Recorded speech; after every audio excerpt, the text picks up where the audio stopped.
Muy buenas tardes, ¿cómo están?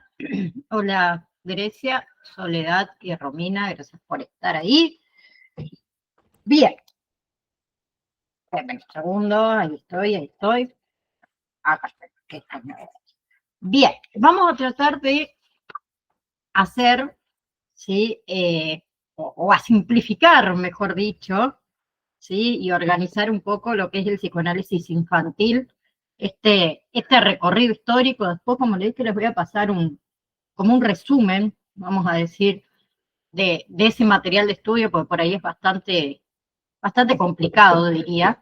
Entonces, vamos a comenzar por Freud y por todo su interés inicial por los niños, porque Freud fue en realidad el primero en interesarse por la vida psíquica de los niños con respecto a su sexualidad, a sus fantasías, a los sentimientos también de culpa, a los conflictos emocionales, ¿sí? Él observaba en realidad cómo los niños reaccionaban, vamos a decir, a las autoridades y cómo aparecían también sus primeras angustias, ¿sí? Freud, por ejemplo, ¿qué observó? Observó al pequeño Hans, que era un niño de 5 años, que él había desarrollado una fobia a los caballos, y en el final de todo su análisis concluyó que los sueños, los recuerdos y los juegos ayudaron a entender todo su mundo en realidad interior, ¿sí?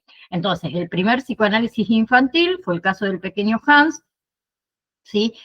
Donde Mark Graf era su padre, quien fue también discípulo luego de Freud, ¿sí? En ese momento no existía analistas infantiles, entonces Mark Graf, que era el padre, aplicó el psicoanálisis bajo la supervisión en realidad de Freud, y se escuchaban escuchaban sus relatos, sus sueños y también asociaciones de ideas para entender en realidad un poco sus conflictos.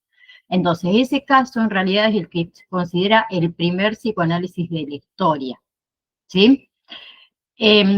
Después hay otros pioneros, como fue Jung, que él analizó a su hija y formó mujeres en realidad para ser analistas infantiles, ¿sí? Él también era discípulo de Freud, después se pelea con Freud, ¿sí? Y su trabajo dejó de considerarse parte del psicoanálisis en realidad. Después también tenemos a Abraham, que Abraham analizó a su hija Hilda, ¿sí? Y animaba a otras personas a que analizaran también a sus hijos, ¿sí? Eh, Sin ver, pero Abraham analizaba a su hija sin ver inconvenientes teóricos o prácticos, ¿sí? En cambio, Freud, por ejemplo, que hacía, valoraba mucho el juego como una herramienta en realidad para que los niños expresen esos deseos y resuelvan un poco sus conflictos. Después tenemos a alguien también muy importante, que fue la primera psicoanalista infantil reconocida, ¿sí? Que fue Jung Hellmuth, pero fue olvidada por mucho tiempo. Ella en realidad observó a niños, incluyendo a su sobrino, ¿sí? Y desarrolló las técnicas de análisis a través del juego y la observación en realidad directa, ¿sí? Ella destacaba mucho la importancia, por ejemplo, de los padres, de la educación en la formación de la personalidad del niño, ¿sí? Helmut usaba lo que eran los juegos, usaba lo que eran situaciones por ahí cotidianas para poder ayudar a estos niños a expresar todos sus miedos, sus fantasías, sin que ellos en realidad lo supieran conscientemente. ¿Y por qué digo que fue olvidada por mucho tiempo? Yo les dije recién que al primer niño que ella observó era su sobrino. Bueno, su sobrino la asesinó, ¿sí? Eh, Tenía esquizofrenia, el adolescente en esa época, y le robó todas sus obras y demás. Después alguien también importante fue Anna Freud, ¿sí? Hija de Sigmund Freud, que ella combinó la pedagogía con el psicoanálisis, ¿sí? Ella estudió, por ejemplo, cómo los padres y los educadores influyen en sí en la neurosis infantil, ¿sí? Y usó técnicas como era el análisis de los sueños, dibujos y todo lo que tiene que ver con observación directa. También fundó una escuela para niños con problemas emocionales. tenemos a Klein, ¿sí? A Melanie Klein, que ella analizó niños muy pequeños, entre 2 y 3 años, ¿sí? Se centraba mucho en lo que era la estructura temprana de la mente, e introdujo también la técnica del juego simbólico, también un poquito para entender los conflictos internos de los niños. Obviamente que hay otros contribuyentes por ahí importantes, como es Isaac y Rivière, que ellos estudiaron todo lo que es el desarrollo infantil y la función de la fantasía. Tenemos a Winnicott, que destacó en lo que era la importancia de la madre suficientemente buena y lo que era el juego libre y el entorno como soporte emocional, obviamente, de estos niños. Tenemos a Joseph, a Brick también, que contribuyeron en todo lo que es el estudio del autismo infantil y la importancia también del vínculo materno-infantil. Tenemos a Dolto en Francia, que enfatizó mucho en la relación madre-bebé y la importancia también del lenguaje materno para dar sentido a las emociones de ese niño, ¿sí? Y acá en Argentina tenemos a Herminda Averasturi, que difundió, vamos a decir, el psicoanálisis infantil y también formó nuevos analistas, ¿sí? Además de que orientaba obviamente a los padres y a todos los profesionales, ¿sí? Pero las técnicas más comunes en realidad del psicoanálisis infantil era, uno, el juego simbólico, ¿sí? Que el juego simbólico permite al niño expresar todos sus miedos, todos sus deseos, lo que sería el dibujo también y lo que serían sueños, que refleja todo lo que sería conflictos internos y experiencias emocionales.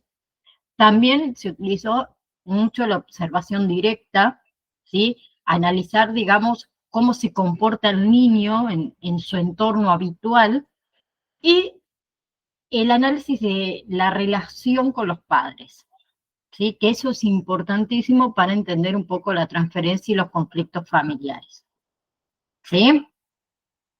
Un ejemplo muy, muy técnico y que todavía se sigue usando. Un niño que dibuja una casa en la que todos los miembros están separados, por ejemplo, ¿no? Eso mayormente puede estar expresando un sentimiento de distancia o de conflicto familiar. Entonces, ¿qué hace el analista? Interpreta eso para ayudar al niño a comprender y a elaborar todas sus emociones, ¿sí? Entonces, en resumen, el psicoanálisis infantil en realidad surgió más que nada del interés de Freud por observar y por comprender la mente infantil, ¿sí? Fue desarrollado y fue enriquecido por muchos pioneros, obviamente, que estudiaron la importancia de lo que es el juego, de lo que son los dibujos, los sueños, lo que son las relaciones con los padres. Y hoy en día esas técnicas, ¿sí? Se usan aún para ayudar a esos niños a entender y a poder expresar un poco sus emociones, prevenir lo que sería neurosis y también mejorar todo lo que sería, a ver, el desarrollo eh, emocional, vamos a decir, ¿no? Que es importante. ¿Bien? ¿Vamos hasta ahí? Eh, bien, ok, perfecto. Ahora, con respecto a lo que es la sexualidad infantil, ¿sí? Según lo que es la Organización Mundial de la Salud, ¿sí? Reporta en realidad que la salud sexual es un estado de bienestar tanto físico. Muy buenas tardes, Dayana, bienvenida.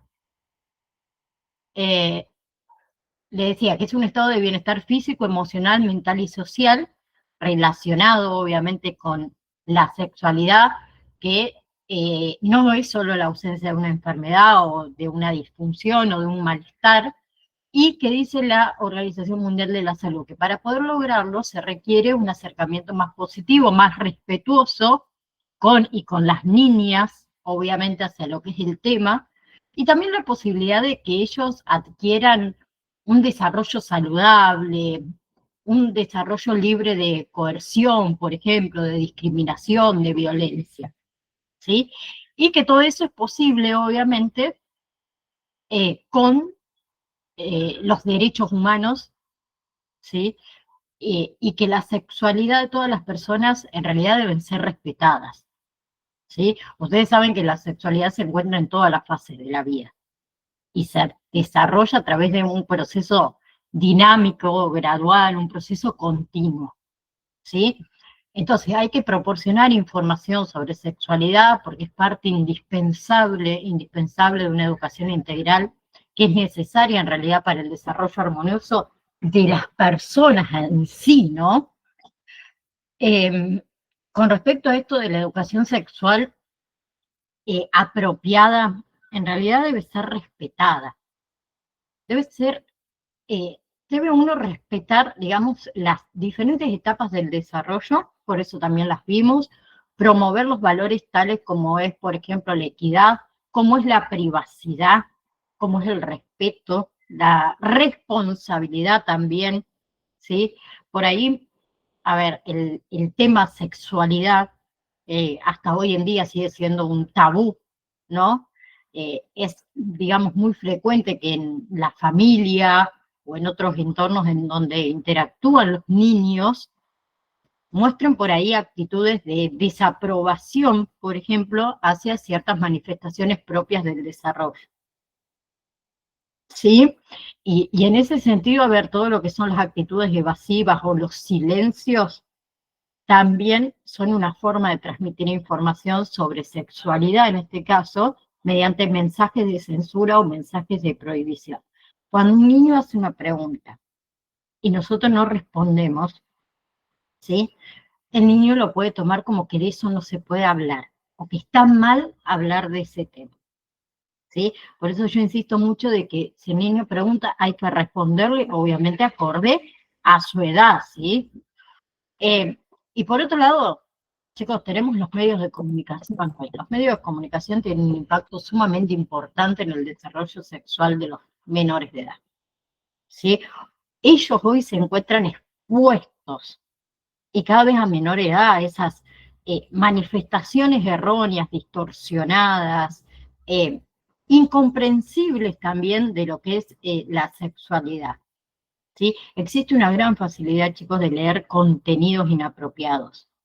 Ni hablemos, además de la supervisión de las actividades en Internet por parte de los progenitores, que muchas veces suele ser insuficiente, ¿sí? Por eso no es posible, a ver, que nosotros mantengamos un lenguaje oculto o actitudes evasivas hacia el tema, ¿sí? Es necesario que proporcionemos información para que ellos también vayan construyendo una sexualidad saludable y estén preparados también para todos estos cambios, cambios, por ejemplo, en su cuerpo, en las emociones que van a ir experimentando, que ellos comprendan el significado de la privacidad, de la intimidad, ¿sí? Que ellos aprendan sobre el respeto hacia su cuerpo y hacia el cuerpo de los demás, que ellos se sientan libres de hacer preguntas, ¿sí? Y que puedan expresar conductas saludables acorde a su edad. Y eso no se hace con silencio, eso no se genera con prejuicios o con miedos, ¿sí? Así no los ayudamos. ¿Bien? Ustedes piensen que la sexualidad infantil, sí, sexualidad integral infantil, vamos a decirla, es necesario para ese desarrollo saludable. Es un derecho, además, de todo ser humano, ¿sí? Independientemente de su edad, independientemente de su sexo, su raza, su religión, su creencia, su ideología, su dogma, llámenlo como quiera, ¿sí? Todo eso, bien, debe estar debajo de una educación sexual saludable, orientada, obviamente, siempre científicamente, ¿sí? Bien, entonces todas las personas que por ahí participamos de una u otra manera en lo que es la formación de niños y niñas, ¿sí? No hace falta que sean padres, tenemos la responsabilidad de conocer y de ofrecer una educación sexual integral adaptada obviamente a su edad, ¿sí? Porque eso le va a permitir un desarrollo saludable. Bien, ahora, es muy común que las madres, los padres de familia acuda con los profesionales, digamos, del área de la medicina para, para pedirles información, muchas veces ante conductas relacionadas con la sexualidad de sus hijos, ¿sí? Y alarmadísimos encima. Bien, entonces, antes de seguir, quiero que hablemos un poquito de algunos conceptos sobre lo que es sexualidad humana. La sexualidad, como dijimos, a ver, es un conjunto de manifestaciones tanto fisiológicas, anatómicas, psicológicas, afectivas y sociales de todo ser humano.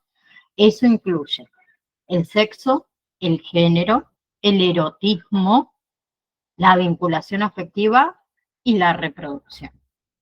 ¿Sí? Ahora, sexo. Sexo se refiere a las características biológicas que definen a los seres humanos como hombre o como mujer. ¿Sí? Género es, vamos a decir, conceptos o construcciones sociales de las funciones, de los roles, los comportamientos, las actividades y los atributos que se asignan a las personas por ser hombre o por ser mujer. ¿Sí? Después tenemos lo que era la zona erógena, que cuando vimos las etapas del desarrollo las nombramos, que sería la región del cuerpo que funcionalmente es el sitio de placer y gratificación sexual, ¿sí? Y otra palabra que por ahí la pueden escuchar es sublimación. Sublimación en sí es un proceso psíquico mediante el cual la energía sexual se canaliza hacia otras actividades, ¿sí? Como sería la creación artística, el trabajo intelectual, la creatividad, la vida social, ¿sí? Bien, recuerden que la sexualidad está presente durante todo el ciclo vital, ¿sí? Y se encuentra en permanente proceso de transformación, ¿sí? No tiene una sola función, no se presenta en un solo periodo de la vida del ser humano. Es un proceso que es dinámico, ¿sí? En donde en sí la energía sexual se organiza por distintas etapas y cada una de ellas obviamente que tiene sus peculiaridades, ¿no? ¿Sí? Pero todas esas etapas son indispensables para ir formando la personalidad adulta, para alcanzar lo que sería una sexualidad madura. ¿Sí? Bien. Vamos a nombrar las fases del desarrollo de Freud, que es quien habla de la sexualidad, bien por arriba, porque algo lo vimos, la fase oral, que se presenta, acuérdense, durante el primer año de vida, ¿sí? Donde en esa etapa la boca es el núcleo primario de energía y gratificación sexual, ¿sí? Nosotros desde que nacemos sentimos placer al ser amamantados, entonces la boca es la parte del cuerpo que proporciona satisfacción, que proporciona agrado, acercamiento también hacia la madre, ¿sí? Bien. Después tenemos la fase anal, que abarca del primer año al tercer año de edad, donde acá la zona erógena se encuentra focalizada en lo que es la región anal, ¿sí? Es una etapa donde los niños adquieren mayor control de su cuerpo, inicia todo con el control de esfínteres, ¿sí? Donde los músculos obviamente permiten retener y expulsar las heces. Y ellos adquieren placer al hacerlo. Además que descubren que pueden tener control, obviamente, en este caso del esfínter, y eso le permite el inicio al proceso de su independencia. Después está lo que es la etapa fálica, ¿sí? De los 3 a los 5 años aproximadamente, donde acá el núcleo de energía sexual se encuentran lo que son los genitales, ¿sí?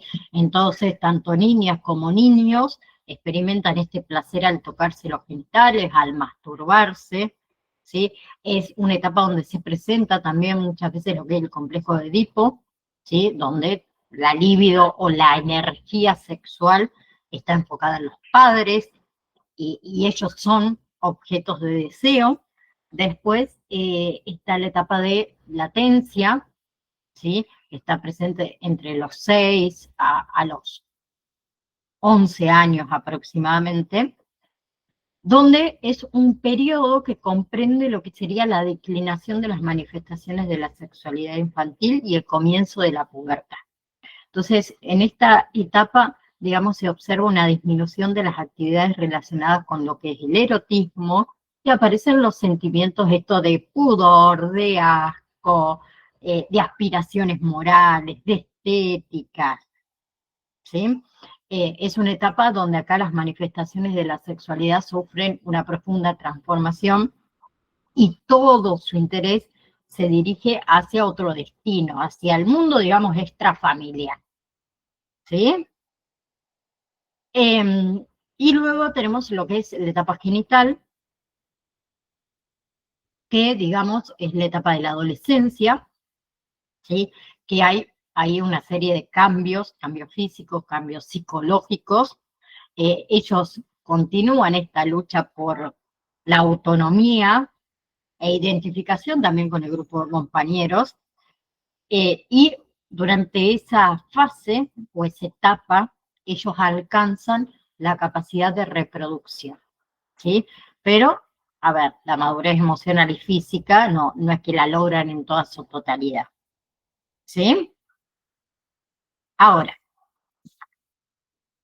hay manifestaciones, vamos a decir, de lo que es la sexualidad infantil, ¿sí? Pues muchas veces, a ver, la sexualidad se asocia exclusivamente, muchas veces, con la genitalidad o el erotismo, ¿sí? Pero no obstante de ello, a ver, todas sus manifestaciones tienen una dimensión un poco más amplia, ¿sí? La sexualidad está conformada integralmente e incluye también otros aspectos que quiero que lo veamos, ¿sí? Hay manifestaciones relacionadas con el género, ¿sí? Relacionadas, digamos, con pertenecer a uno u a otro género, ¿sí? Desde lo que son las diferencias físicas, desde lo que son las formas de expresarse y la forma de relacionarse con los demás, ¿sí? Se demostró realmente que la forma en que nos relacionamos con las niñas y los niños son diferentes, ¿sí? Y entonces, la perspectiva en relación con el género, la mayoría de los progenitores, vamos a hablar, se va construyendo desde el embarazo, cuando uno descubre el sexo del bebé, ¿sí? Y en general, la manera de comunicarse, de relacionarse con cada género, como dije antes, es distinta, ¿sí? Desde lo que son las perspectivas que se van construyendo, la forma de hablarle, de expresarnos, la forma de jugar también, ¿bien? Entonces, los infantes comienzan a comprender las diferencias entre varones y mujeres durante los primeros 3 años de vida, ¿sí? El niño observa el modelo masculino que tiene más próximo y la niña va a observar al modelo femenino, ¿sí? Y van identificando que pertenecen a un determinado género e intentan imitar esos mayores, ¿sí? Ellos asumen los papeles observados en la familia, en la escuela, en sus ambientes más cercanos y los reproducen.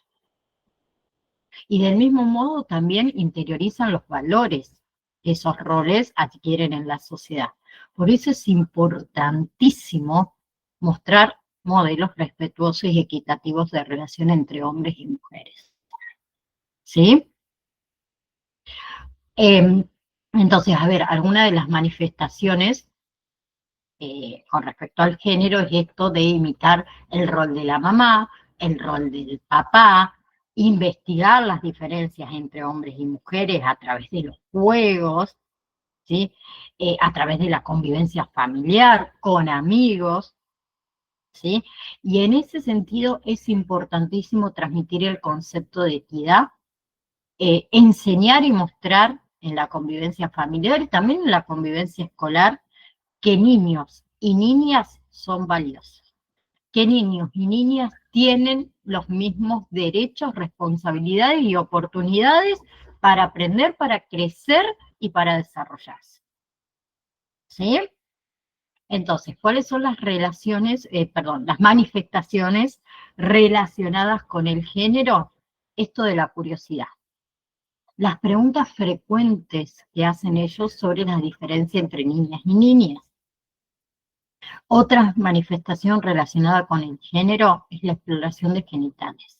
Esto de buscar tocar sus genitales o los de otros niños y niñas, observar y llamar la atención a las diferencias, jugar a la mamá y al papá, ¿sí? O que los niños y las niñas se vistan con las ropas de los progenitores más allá del sexo, ¿sí?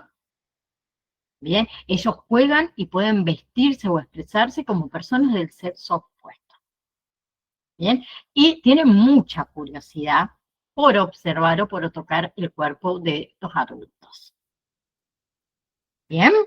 Ahora, hay manifestaciones relacionadas con la reproducción, que esa también, obviamente que siempre estamos hablando de manifestaciones saludables de la sexualidad infantil, ¿sí?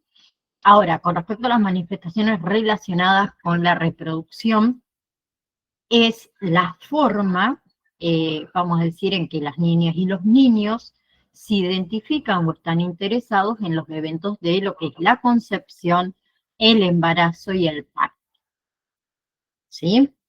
Eso se manifiesta por vivencias de ser como mamá o ser como papá. Ellos lo expresan a través de los juegos, a través de las experiencias con familiares respecto a la maternidad, respecto a la paternidad, investigan, quieren conocer sobre el embarazo, sobre cómo se forman los bebés, cómo nacen, etcétera, etcétera. ¿Sí? Ellos desde pequeños, vamos a decir, están experimentando y van construyendo su capacidad de maternidad o paternidad con sus progenitores. ¿Sí? En el juego con sus amigos, en el cuidado de sus mascotas, en el cuidado de sus juguetes, ¿sí? Entonces es necesario reconocer y permitir también que los varones, al igual que las niñas, desarrollen y expresen plenamente esa capacidad, ¿sí? No hay distinción, chicos, entre juegos de niños y juegos de niñas, ¿sí? El juego les permite experimentar y desarrollar toda su capacidad. En este caso, estamos hablando de capacidad de maternidad y paternidad que lo hacen a través del juego, ¿sí? Y cuando empiezan a preguntar cómo se forman los bebés, yo les pido un gran favor, no le digan que lo trajo la cigüeña, que vino en la carta, porque nosotros escribimos una cartita y la trajo, no sé, el cartero, todas esas cosas raras que inventamos porque ay, nos da pudor hablar. Pero hay otras formas de expresar cómo vienen los bebés, ¿sí? Mamá y papá se enamoraron, se gustaron, están juntos y así nacen los bebés. Después se va ampliando todo ese tema, obviamente, cuando el niño va creciendo, ¿sí? Pero no le digan que lo trajo la cigüeña, porque no existe eso.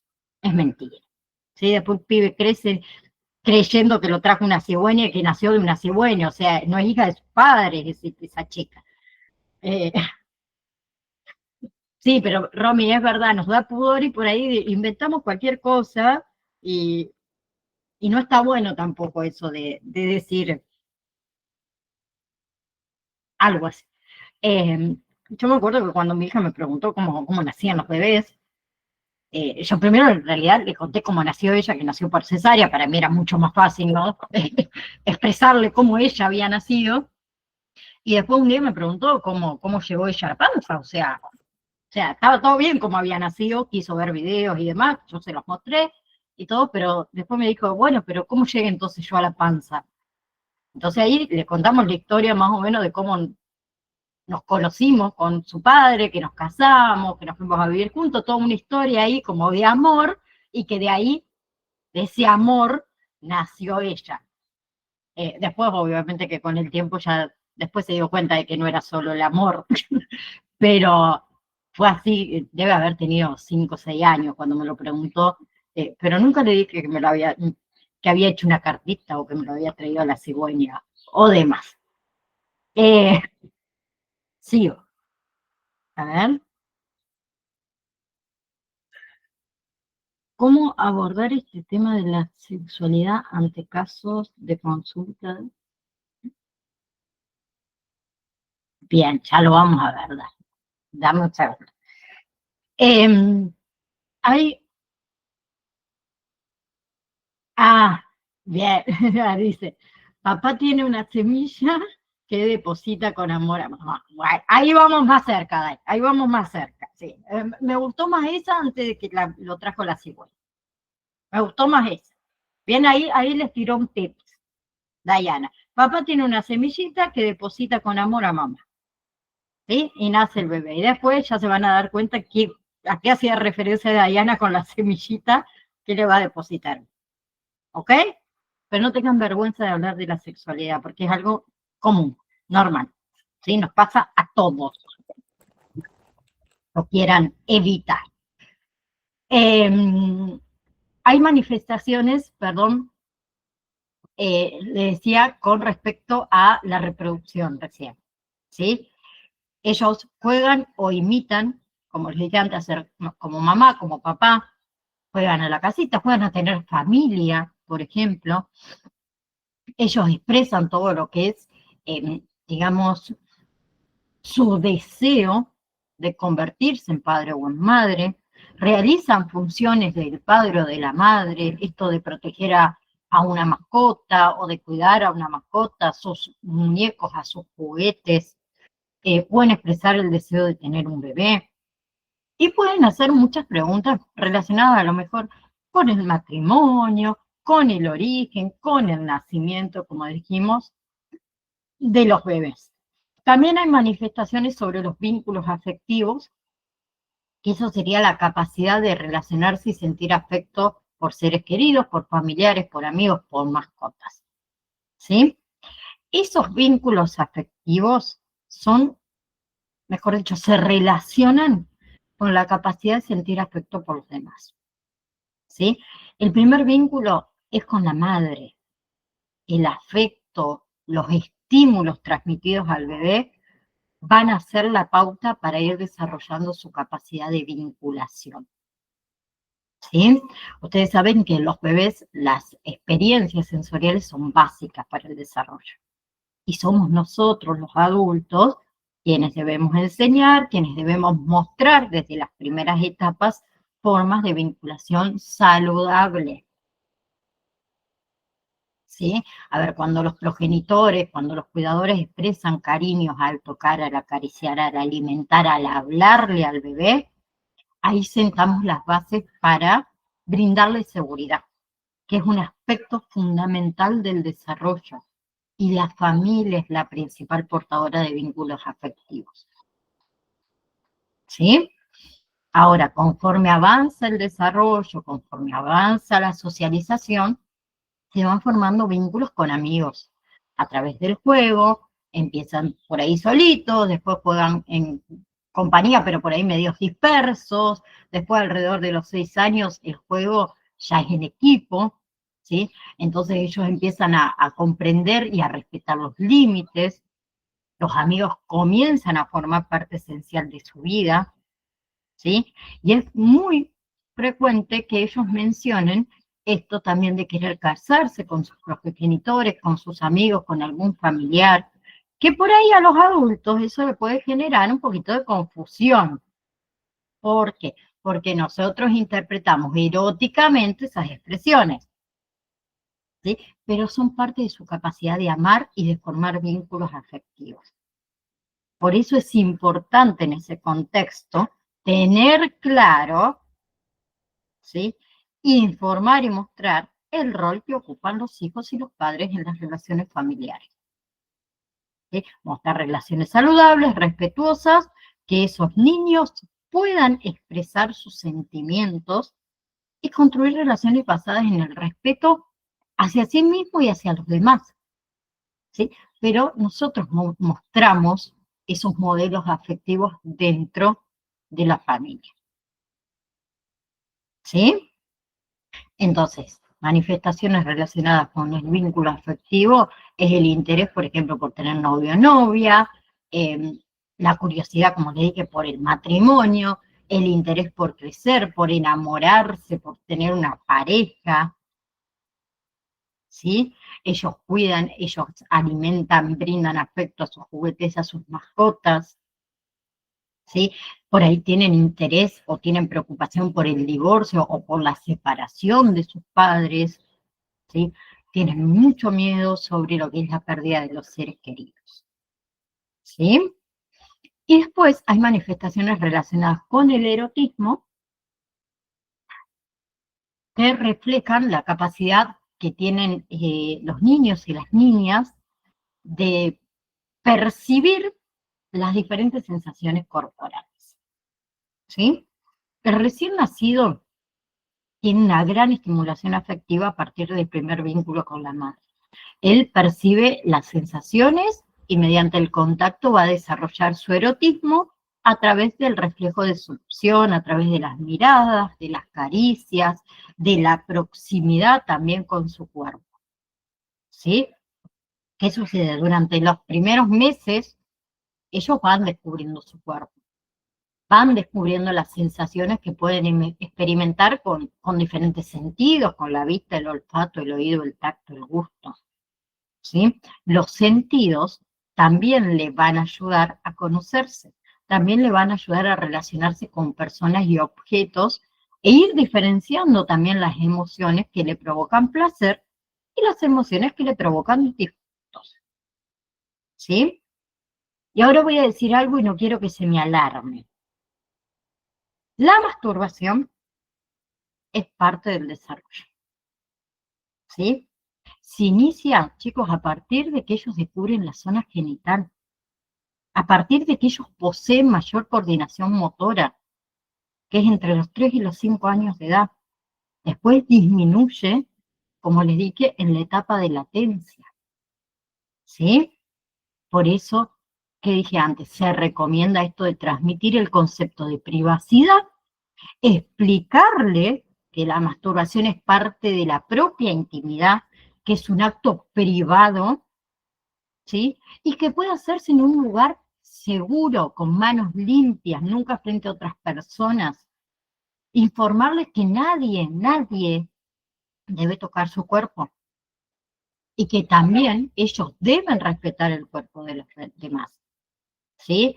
No muestren enojo, no muestren conductas de desaprobación, conductas de castigos, porque ellos a través de la masturbación van descubriendo, van explorando, van experimentando sensaciones en su cuerpo. Dice, gran consulta de papá y como docente, cuando lo hace, exactamente, exactamente, así es. Muchos se preguntan qué hacer. Y por ahí, si no tienen a lo mejor con el docente la confianza, van al pediatra y le dicen, no, no sabes lo que está pasando. Y todos alarmados, porque nosotros directamente lo asociamos con erotismo, ¿sí? Otra cosa importante, eh, es necesario que desde pequeños aprendan a nombrar sus genitales con el nombre correcto. Nada de cuchi, puchi, pitulín, pupichi, chito, como lo llamen y demás. Vulva, pene y testículos, por lo menos. ¿Sí? Por favor. Eso también, nosotros le colocamos nombres eh, para no decir lo que corresponde, el nombre correcto, y también ahí que le estamos generando al chico, no, yo no puedo decir pene, yo no puedo decir testículos, no puedo decir vulva, porque es una palabra que está prohibida. ¿Sí? Como si fuese una mala palabra. Y no son malas palabras. ¿Sí?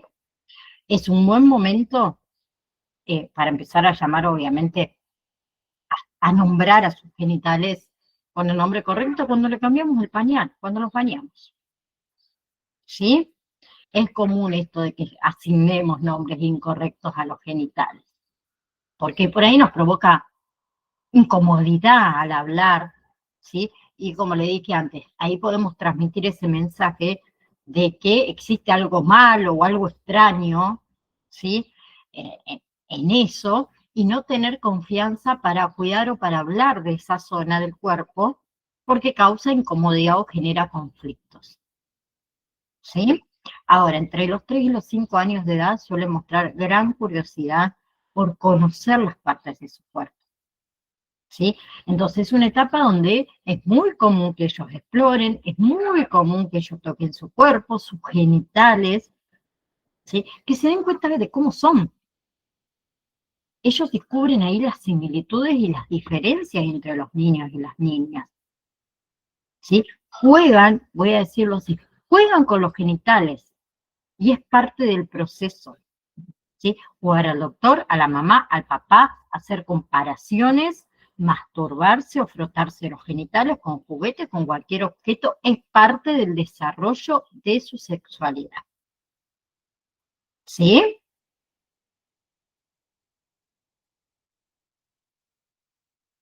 Desde que son pequeños, desde que empiezan a entender, desde que empiezan a hablar, Dai, desde los 2 años en adelante, seguro. Dice, ¿desde qué edad se puede hablar de esos temas o trabajar?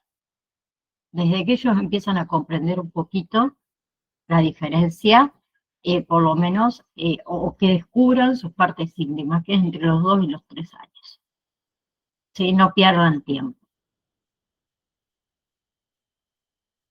Bien. Ahora, a ver, hay algunos comportamientos, porque ahí hablamos de lo que, las manifestaciones que se dan, que son comunes, pero hay algunos comportamientos sexuales, a ver, infantiles, obviamente, que indican más que una, vamos a decir, que una simple curiosidad, ¿no? ¿Sí? Que se consideran problemas eh, de comportamiento sexual, ¿sí? Porque no todo es normal que suceda.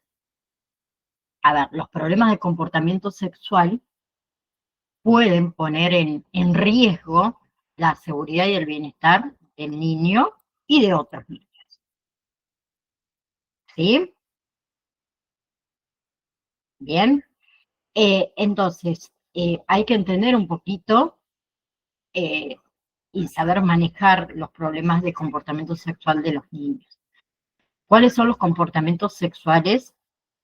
Eh, Incluye, digamos, todo acto que está claramente más allá del nivel del desarrollo del niño. Por ejemplo, a ver, un niño de 3 años que trata de besarnos en los genitales de un adulto. Bueno, eso no es parte del desarrollo, ¿sí? Ni hablemos si se incluyen amenazas, forcejeos, agresiones, ¿sí? Un niño, no sé, a ver, incluye también esto, niños con una gran variedad de edades o de habilidades. A ver, un niño, como les digo, a ver, de 12 años jugando al doctor con un niño de 3. No, no es normal, ¿sí? Y eso produce fuertes reacciones emocionales en el niño, ¿sí? Como la ira, la ansiedad. Entonces quiero que hablemos de eso, ¿sí? Eh, Esto de qué y cuándo enseñar, en realidad. Eh, Vamos a empezar con los niños preescolares, los niños menores de 4 años. ¿Cuál es la información básica, por ejemplo, que hay que darle? Que los niños y las niñas son diferentes.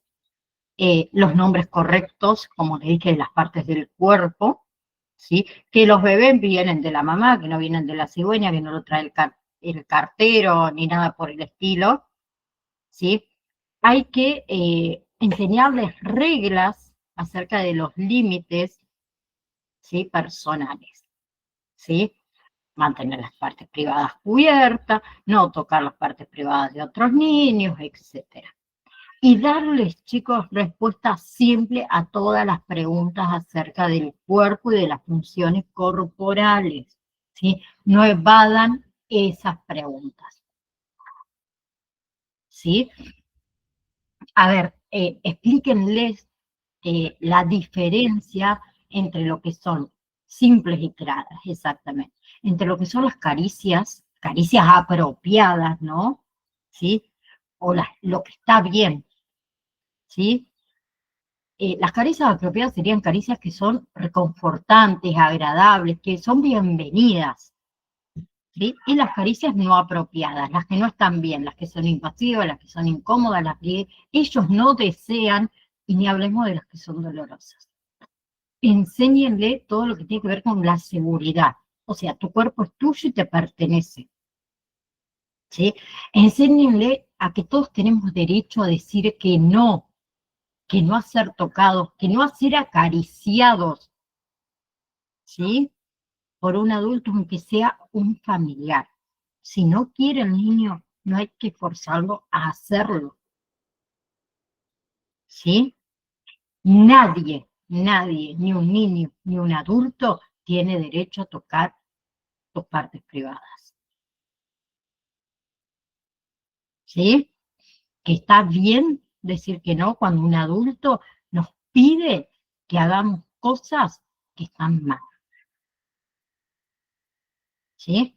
Y que existe, esto es importante, que existe diferencias entre una sorpresa, que es algo que será revelado pronto, ¿no? A un regalo, ¿no? Y un secreto se supone que es algo que nunca debes decir, ¿sí? Y enfaticen de que no, nunca, mejor dicho, está bien mantener el secreto con mamá y con papá, ¿sí? Que nos pueden contar si alguien les hizo algo apropiado o no apropiado. Después tenemos los niños pequeños, entre los 4 y los 6 años. Eh, Información básica que nosotros debemos proporcionarle, ¿sí? Que el cuerpo de las niñas y los niños cambian cuando pasan los años, por ejemplo, ¿sí?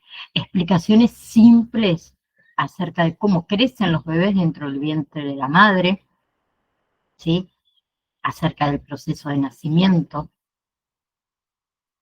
Ni hablemos de seguir con las reglas claras de los límites personales, de mantener las partes privadas cubiertas, no tocar las partes privadas de otros niños, darles respuestas también simples a todas esas preguntas acerca del cuerpo, de las funciones corporales, ¿sí? Y explicarle de que puede ser que se sienta una sensación agradable cuando toca las partes privadas, ¿sí? Pero que es algo que debe hacerse en privado, ¿sí? También hay información para mantener un poco su seguridad, ¿sí? Hablarle de lo que es abuso sexual, que es cuando alguien te toca las partes privadas o te pide que toques sus partes privadas, eh, que el abuso sexual, aunque se trate de alguien que uno conoce, está mal, que el abuso sexual nunca es culpa del niño, ¿sí?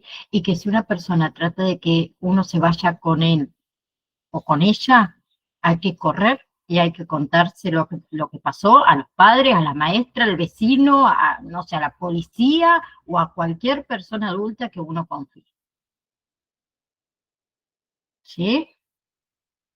Después tenemos los niños en edades escolares, aproximadamente de los 7 a los 12 años, eh, donde la información que nosotros por ahí tenemos que brindar, ¿sí? Es qué esperar y cómo enfrentarse a los cambios de la pubertad, incluyendo la menstruación, los sueños mojados, por ejemplo. Información obviamente básica sobre la reproducción, el embarazo y el parto, ¿sí? Los riesgos asociados con las actividades sexuales también, el embarazo, enfermedad de transmisión sexual, ¿sí? Información básica sobre lo que son los métodos anticonceptivos. Eh, y, a ver, que la masturbación es común, ¿sí? Y que no está asociada, por ejemplo, con, a ver, con problemas a largo plazo, ¿sí? Pero sí que debe hacerse en privada. Eh,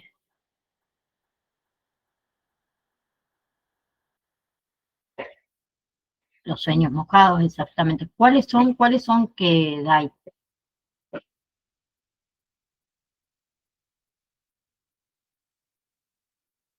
No sé a qué se refiere. ¿A qué son en realidad los sueños mojados? Es también normal que le suceda eso a los niños y no hay que alarmarse. ¿Nunca lo escuchaste? ¿Alguien lo escuchó? ¿O alguien tiene a lo mejor algún varón? ¿O no? ¿Las demás?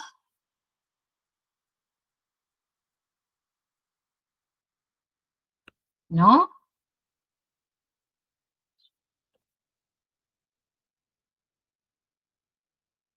Se me durmieron las demás. ¿Qué pasó?